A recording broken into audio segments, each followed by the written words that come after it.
ಶಾಲಾ ಶಿಕ್ಷಣ ಇಲಾಖೆ ಬೀದರ್ ಉಪನಿರ್ದೇಶಕ ಸುರೇಶ್ ಎಚ್.ಜಿ ಏಕಮುಖ ನಡತೆಯಿಂದ ಬೀದರ್ನಲ್ಲಿ ಬೇಸತ್ತ ಶಾಲಾ ಶಿಕ್ಷಣ ಇಲಾಖೆಯ ಸಿಬ್ಬಂದಿಗಳು ಒಂದಿಷ್ಟು ನೆಪಗಳನ್ನ ಇಟ್ಟುಕೊಂಡು ನಿಯಮವೆಲ್ಲ ಗಾಳಿಗೆ ತೂರಾಡಿ ಸಸ್ಪೆಂಡ್ ಎಂಬ ಮಂತ್ರದಿಂದ ಕೆಳಹಂತ ಅಧಿಕಾರಿಗಳ ಮೂಲಕ ದುಡ್ಡು ವಸೂಲಿ ಮಾಡುವ ದಂಧೆಗೆ ಇಳಿದಿದ್ದಾರೆ ಎನ್ನುವ ಮಾತುಗಳು ಇಂದು ಬೀದರ್ನಲ್ಲಿ ಕೇಳಿ ಬಂದಿದೆ. 2 ಲಕ್ಷ ಎಲ್ಲಿಂದ ಕೊಡ್ಬೇಕು ಸರ್? ನಾವೇನು ದೊಡ್ಡ ನೌಕರಿ ನಾವು ಬೆಳಿಗ್ಗೆ 2 ಲಕ್ಷ ಎಲ್ಲಿಂದ ಕೊಡಬೇಕು? ನಮ್ಮ ಕಡೆ ದುಡ್ಡು ಇರ್ತವೆ, ಪಗಾರ ಅಷ್ಟು ಇರ್ತವೆ ನಮಗೆ.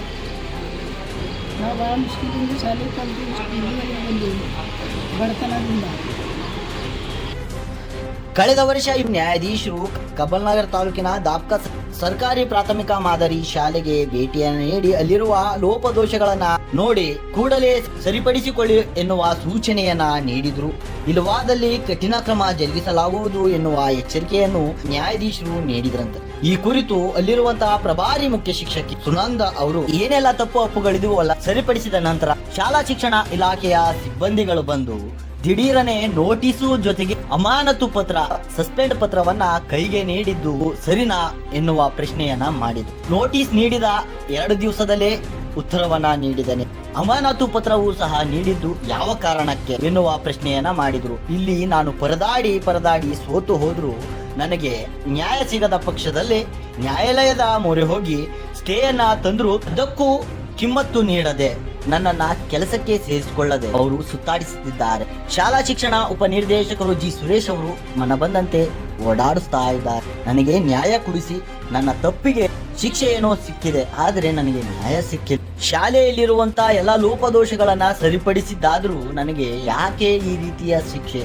ಇಲ್ಲಿ ಒಂದು ರೀತಿ ನೋಡ್ಬೇಕಾದ್ರೆ ಜಾತಿವಾದ ನಡೀತಾ ಇದೆ ಅನಿಸ್ತಾ ಇದೆ ನನಗೆ. ನಾನು ಒಬ್ಬ ದಲಿತ ಮಹಿಳೆ ಅಂದ ಕಾರಣಕ್ಕೆ ಈ ರೀತಿ ನಡೆದುಕೊಳ್ಳುತ್ತಿದ್ದಾರೋ ಅಥವಾ ಹಣದ ಆಸೆಗಾಗಿ ಈ ರೀತಿ ಮಾಡ್ತಾ ಇದ್ದಾರೋ? ಯಾಕಂದ್ರೆ ನನಗೆ ಕೆಳಹಂತ ಅಧಿಕಾರಿಗಳ ಮೂಲಕ 2 ಲಕ್ಷ ಹಣದ ಬೇಡಿಕೆಯನ್ನ ಇಟ್ಟಿದ್ದಾರೆ ಎನ್ನುವ ಮಾತುಗಳನ್ನು ಸಹ ದಾಪ್ಕಾ ಸರ್ಕಾರಿ ಶಾಲೆಯ ಪ್ರಭಾರಿ ಮುಖ್ಯ ಶಿಕ್ಷಕಿಯಾದ ಸುನಂದ ಅವರು ತಮ್ಮ ಅಳುಲನ್ನ ತೋಡಿಕೊಂಡಿದ್ರು. ಹಾಗಾದ್ರೆ ಅಮಾನತು ಮಾಡುವುದಕ್ಕಿಂತ ಮುಂಚೆ ಯಾವುದೇ ಇಲಾಖೆ ಇರಲಿ, ಯಾವುದೇ ಸರ್ಕಾರಿ ಕಚೇರಿ ಇರಲಿ, ಅಮಾನತು ಮಾಡಬೇಕಾದ್ರೆ ಅದಕ್ಕೆ ಒಂದಿಷ್ಟು ನಿಯಮಾವಳಿಗಳಿವೆ.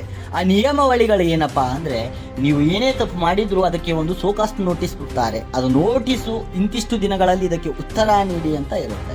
ಆ ಉತ್ತರ ನೀಡಿರುವುದರಲ್ಲಿಯೂ ಏನಾದರೂ ಲೋಪದೋಷಗಳು ಕಂಡು ಬಂದಲ್ಲಿ ಅದಕ್ಕೆ ಮುಂದಿನ ಕ್ರಮವನ್ನ ಜರುಗಿಸಿಕೊಳ್ಳುವುದು ಇದು ಒಂದು ಕಾನೂನು ಸುತ್ತೋಲೆ ಇದೆ. ಅವೆಲ್ಲವೂ ಗಾಳಿಗೆ ತೂರಿ ಅದೇ ದಿವಸ ನೋಟಿಸ್ ಜೊತೆಗೇನೆ ಸಸ್ಪೆನ್ಷನ್ ಆರ್ಡರ್ ನೀಡುವುದು ಎಷ್ಟರ ಮಟ್ಟಿಗೆ ಸರಿ ಎನ್ನುವುದು ಒಂದು ಪ್ರಶ್ನೆಯಾಗಿದೆ. ಅದ ಬಳಿಕ ನಾನು ಒಬ್ಬ ದಲಿತ ಮಹಿಳೆ ಎನ್ನುವುದಕ್ಕಾಗಿ ಈ ರೀತಿ ನಡೆದುಕೊಳ್ಳುತ್ತಿದ್ದಾರೆ ಎನ್ನುವ ಒಂದಿಷ್ಟು ಆರೋಪವೂ ಸಹ ಮಾಡಿದ್ದಾರೆ. ಅದಲ್ಲದೆ ಗಡಿ ಭಾಗದಿಂದ ಬೀದರ್ಗೆ ಬರಬೇಕಾದ್ರೆ, ಬೀದರ್ನ ಮುಖ್ಯ ಕಚೇರಿಗೆ, ಜಿಲ್ಲಾ ಕಚೇರಿಗೆ ಬರಬೇಕಾದ್ರೆ ಸುಮಾರು 9 ಕಿಲೋಮೀಟರ್ ಆಗುತ್ತಂತೆ. ಪ್ರತಿದಿನ ಕಚೇರಿ ಅಲಿದು ಬೇಸತ್ತು ಹೋಗಿದ್ದೇನೆ. ಅವರ ಕೆಳಹಂತದ ಅಧಿಕಾರಿಗಳ ಮುಖಾಂತರ ನನಗೆ ಒಂದಿಷ್ಟು ಬೇಡಿಕೆಗಳು ಸಹ ಬಂದಿವೆ. ಆ ಬೇಡಿಕೆ ನನಗೆ ಈಡೇರಿಸಕ್ಕಾಗುತ್ತಾ ಎನ್ನುವ ಒಂದಿಷ್ಟು ಪ್ರಶ್ನೆ. ಮತ್ತೆ ದೂರವಾಣಿ ಮುಖಾಂತರ ಕರೆ ಮಾಡಿ ನಾನು ಕೇಳಿದ್ರೆ, ನೀವು ಯಾಕೆ ಬರಕ್ ಹೋಗ್ತೀರಿ ಮೇಡಮ್? ಬರಬೇಡಿ, ನೀವು ಎಲ್ಲಿರ್ತೀರಾ ಅಲ್ಲಿಗೆ ನಾನು ಬರ್ತೀನಿ, ಅಲ್ಲೆಲ್ಲೋ ಕೂತ್ಕೊಂಡು ಮಾತಾಡೋಣ, ಅಲ್ಲೆಲ್ಲೋ ಕೂತ್ಕೊಂಡು ಹೇಳೋಣ ಅನ್ನುವ ಮಾತುಗಳನ್ನು ಸಹ ಅಂದಿದ್ದಾರೆ ಎನ್ನುವ ಮಾತು ಪ್ರಭಾರಿ ಮುಖ್ಯ ಶಿಕ್ಷಕಿಯಾದಂಥ ಸುನಂದ ಅವರು ತಿಳಿಸಿದ್ರೆ. ಹಾಗಾದ್ರೆ ನ್ಯಾಯಾಲಯಕ್ಕೂ ಕಿಮ್ಮತ್ತು ನೀಡಲ್ಲ, ಬಂದಿರುವಂಥ ಆದೇಶಕ್ಕೂ ಕಿಮ್ಮತ್ತು ನೀಡಲ್ಲ, ಕಚೇರಿಗೆ ಬಂದರೆ ಕಚೇರಿಯಲ್ಲಿ ಸಿಗಲ್ಲ, ದೂರವಾಣಿ ಮುಖಾಂತರ ಮಾತನಾಡಿದರೆ ಅಲ್ಲೆಲ್ಲೋ ಸಿಗ್ತೀನಿ ಎನ್ನುವ ಮಾತುಗಳನ್ನು ಹೇಳೋದಾದರೆ ಇವರಿಗೆ ಕಚೇರಿ ಏನಕ್ಕೆ ಬೇಕು? ಈ ನ್ಯಾಯಾಂಗ ವ್ಯವಸ್ಥೆ ಯಾಕೆ ಬೇಕು ಎನ್ನುವ ಪ್ರಶ್ನೆ ಬಂದಿದೆ. ಇಂತಹ ಅಧಿಕಾರಿಗಳಿಂದ ಒಳ್ಳೆಯ ರೀತಿಯಲ್ಲಿ ಕೆಲಸ ಮಾಡಿಕೊಂಡು ಹೋಗುವಂಥವರಿಗೆ ಒಂದಿಷ್ಟು ಕಪ್ಪು ಚುಕ್ಕೆ ಬರುವುದು ಸಹಜವೇ ಆಗಿದೆ. ಯಾಕಪ್ಪ ಈ ರೀತಿಯಿಂದ ಇವರು ವರ್ತನೆಯನ್ನ ಮಾಡ್ತಾ ಇದ್ದಾರೆ? ಈ ಕೂಡಲೇ ಜಿಲ್ಲಾಧಿಕಾರಿಗಳು ಇದರಲ್ಲಿ ಮಧ್ಯೆ ಪ್ರವೇಶ ವಹಿಸಿ ಯಾಕೆ ವಿಳಂಬ ಮಾಡ್ತಾ ಇದ್ದಾರೆ ಮತ್ತು ಇದರ ಹಿಂದಿರುವಂತಹ ಮರ್ಮವೇನು ಎನ್ನುವಂತಹದ್ದು ನೋಡಲೇಬೇಕು ಎನ್ನುವ ಮಾತು ನಮ್ಮದಾಗಿದೆ. ಈ ಕೂಡಲೇ ಆ ಮಹಿಳೆಗೆ ಆದೇಶ ಪತ್ರವನ್ನ ನೀಡಬೇಕು ಅಂತ ಹಿಂದಿರುವಂತಹ ತೀರ್ಪಿನ ಆಧಾರದ ಮೇಲೆ ನ್ಯಾಯಾಲಯ ತೀರ್ಪು ನೀಡಿರುವುದನ್ನು ಪರಿಗಣಿಸಿ ಆ ಮಹಿಳೆಗೆ ನ್ಯಾಯ ಒದಗಿಸಿಕೊಡುವಂತಹ ಕೆಲಸ ಜಿಲ್ಲಾಡಳಿತ ಮಧ್ಯ ಪ್ರವೇಶ ವಹಿಸಿ ಮಾಡಬೇಕಾಗಿದೆ.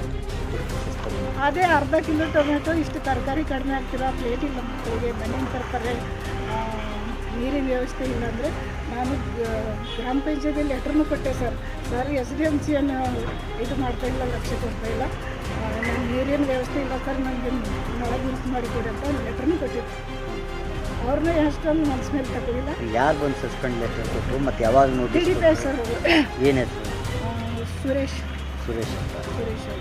DDP ಸರ್ ಅವರು ಉಪನಿರ್ದೇಶಕರು ಸುರೇಶ್ ಅವರು ಬಂದು 19 ತಾರೀಕಿಗೆ ಬಂದು ಎಲ್ಲ ಓಕೆನೇ ಇದು ಮಾಡಿದೆ, ಅದೆಲ್ಲ ತೋರಿಸಿದೆ ಸರ್. ಏನು ನೋಡಿ ಇದೆಲ್ಲ ಕ್ಲೀನ್ ಮಾಡಿದೆ, ಇದೆಲ್ಲ ಮಾಡಿದೆ ಅಂತ ಅವರಿಗೆ ಎಲ್ಲ ಡೇಟ್ ತಂದಿದ್ದು ಪಾವತಿ ರಿಸಿಪ್ಟ್ ಎಲ್ಲ ತೋರಿಸಿದ್ದೆ.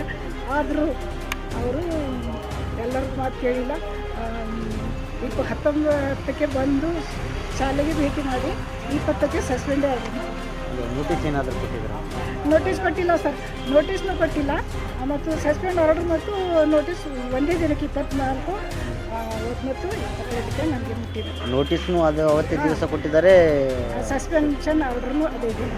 ಮತ್ತು ಆ ನೋಟಿಸಲ್ಲಿ 3 ದಿನದೊಳಗೆ ನೀವು ಇದರದ್ದು ಉತ್ತರ ಏನೇನಿದೆ ಉತ್ತರ ಕೊಡಿ ಅಂತ ನ್ಯಾಯಾಧೀಶರು ಏನೇನು ಕೊಡ್ತಿದ್ದೆ ಬರೆದಿದ್ದಾರೆ ಅದರದ್ದು ಉತ್ತರ ಕೊಡಿ ಅಂತ ನೋಟಿಸಲ್ಲಿ ಬರೆದಿದ್ದೆ ಸರ್. ಮತ್ತು ನಾನು ಸಸ್ಪೆಂಡು ಅದೇ ದಿನ ಆದರೂ 3 ದಿನ ಅಂದ ಮೇಲೆ ಅದು ಉತ್ತರನೇ ಕೊಟ್ಟಿದ್ದೆ. ಉತ್ತರ ಕೊಟ್ಟಿದ್ದೀರಾ? ಉತ್ತರ ಕೊಟ್ಟ ಮೇಲೂ ಅದಕ್ಕೆ ಯಾವುದೇ ರೀತಿಯ ತನಿಖೆ ಮಾಡದೇ ಹಾಗೆ ಕಾಲಹರಣ ಮಾಡ್ತಾ ಇದ್ದಾರೆ. ಯಾವ ಕಾರಣಕ್ಕೆ ಈ ರೀತಿ ಮಾಡ್ತಾ ಇದ್ದಾರೆ ಸರ್? ನಾನು ಒಂದು ದಲಿತ ಮಹಿಳೆ, ಅದು ಎಷ್ಟೋ ಅವ್ರ ಕಾಲು ಬಿದ್ದರೂ ಸರ್ ನಾನು ಕೋರ್ಟಿಗೆ ಹೋದೆ. ಇವರು ರೆಸ್ಪಾನ್ಸ್ ಕೊಡ್ತಾ ಇಲ್ಲ, ನೀವು ಇದು ನಿಮಗೆ ಆರ್ಡರ್ ಕೊಡಲ್ಲ, ನಿಮ್ಮ ಕಾಲು ಬೀಳ್ತೀನಿ ಸರ್, ನನಗೆ ಆರ್ಡರ್ ಕೊಡಿ ಅಂತ 5-6 ಲೆಟ್ರ್ ಕೊಟ್ಟೆ ಸರ್, ರಿವೋಕ್ ಮಾಡಿ ಸರ್ ನನಗೆ ಅಂತ. ಅದ್ರ ಬಾದಿ ಅವ್ರು ಕೇಳಿಲ್ಲ ಅಂದರೆ ನಾನು ಕೋರ್ಟಿಗೆ ಹೋದೆ. ಜಿಲ್ಲಾ ಪಂಚಾಯತ್ ಅವರು ಇವರಿಗೆ ಇದು ಮಾಡಿರಿ ರಿವೋಕ್ ಮಾಡಿ ಅಂತ ಲೆಟ್ರ್ ಕೊಟ್ಟಿದ್ರು. ಇದು 16/9/25ಕ್ಕೆ ನ್ಯಾಯಾಧೀಶರು ಬಂದು ವಿಸಿಟ್ ಮಾಡಿದ್ರು. ವಿಸಿಟ್ ಮಾಡಿ ನನಗೆ ಏನಿದ್ದೆಲ್ಲ ಕಂಡಿದ್ದೆಲ್ಲ ಕೊರತೆಗಳನ್ನು ಹೇಳಿ ಹೋಗಿದ್ರು. 24ಕ್ಕೆ 24/9/25ಕ್ಕೆ ಸಸ್ಪೆಂಡ್ ಆರ್ಡ್ರ್ ಮತ್ತು 24ಕ್ಕೆ ಅದು ನೋಟಿಸ್ನು ಅದೇ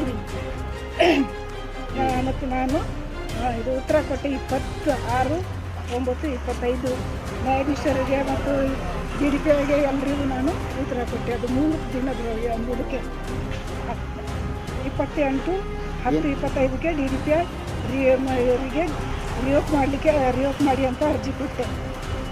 ಆದರೂ ಅವರು ಕೊಟ್ಟಿಲ್ಲ. ಸ್ಟೇನು ಬಂದೆ ಸರ್ 27/10 ಅಂದರೆ 27/10/2025ಕ್ಕೆ ಸ್ಟೇ ಆರ್ಡರ್ ಕೊಟ್ಟು ನನಗೆ ಕೋರ್ಟ್ ಸ್ಟೇ ಕೊಟ್ಟ ನಂತರ DDPಗೆ ರಿವೋಕ್ ಮಾಡಿ ಅಂತ ಅರ್ಜಿ ಕೊಟ್ಟಿದ್ದೆ.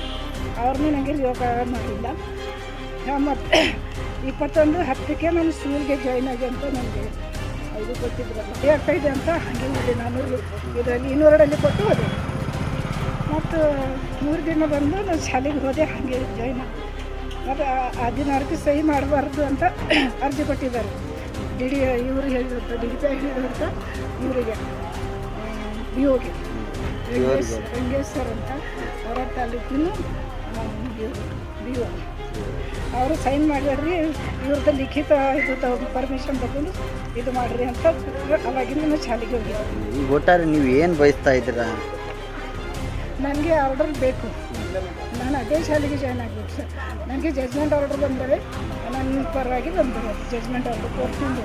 ಆದರೂ ಇವರು ಸರ್ ನನಗೆ 25ಕ್ಕೆ ಜಜ್ಮೆಂಟ್ ಆರ್ಡರ್ ಬಂದಾಗ 25ಕ್ಕೆ ಅರ್ಜಿ ಕೊಟ್ಟರು ಅವರು ನನಗೆ ರೆಸ್ಪಾನ್ಸ್ ಕೊಡ್ತಾಯಿದ್ದಾರೆ. ರೆಸ್ಪಾನ್ಸ್ ಎಷ್ಟು ಬಾರಿ ಅವರಿಗೆ ಕರೆ ಮಾಡಿದ್ರೆ ಜಜ್ಮೆಂಟ್ ಆಗಿರೋ ಕಾಪಿ ಏನಾದರೂ ತಲುಪಿಸಿದ್ರೆ ಅವ್ರಿಗೆ? ಹಾಂ ಸರ್, ಅವರಿಗೆ 225ಕ್ಕೆ ಎಲ್ಲ ಪ್ರತಿ ಒಂದು ಇದರದ್ದು ಕೋರ್ಟ್ಗೂ ಆರ್ಡರ್ ಬರ್ತವೆ, ಅದು ಇವರಿಗೆ ಕೊಟ್ಟೆ ರಿಸೀವ್ ತಗೊಂಡು ಹೋಗಿ.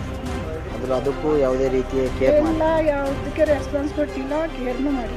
ಜಾತಿವಾದಂತೂ ಫುಲ್ ಸರ್. ಇವರಿಗೆ ಯಾಕೆ ಬೇಕಿತ್ತಲ್ಲ, ನಾನು ಒಂದು ಹೆಣ್ಣು ಜಾತಿವಾದನು ಮತ್ತು ಕೆಲವೊಂದು ಇಲ್ಲಿ ಆಫೀಸಲ್ಲಿ ನನಗೆ 2 ಲಕ್ಷ ರೂಪಾಯಿ ಸರ್.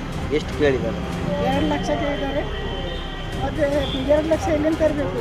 ನೌಕರಿನೂ ಮನೇಲಿ ಇರಬೇಕು, ಅದು ನಾವು ದುಡ್ಡು ಎಲ್ಲಿಂದ ತರಬೇಕು ನಮಗೂ ಗೊತ್ತಾಗ್ತಾಯಿಲ್ಲ. ನೌಕರಿ ಇದ್ರೇ ದುಡ್ಡು ಬರ್ತವೆ. ಆದರೂ ನಾನು ಯಾವ ಅಪರಾಧ ಮಾಡಿದೆ ಅಂತ ಇಷ್ಟು ದೊಡ್ಡ ಶಿಕ್ಷೆ ನನಗೆ.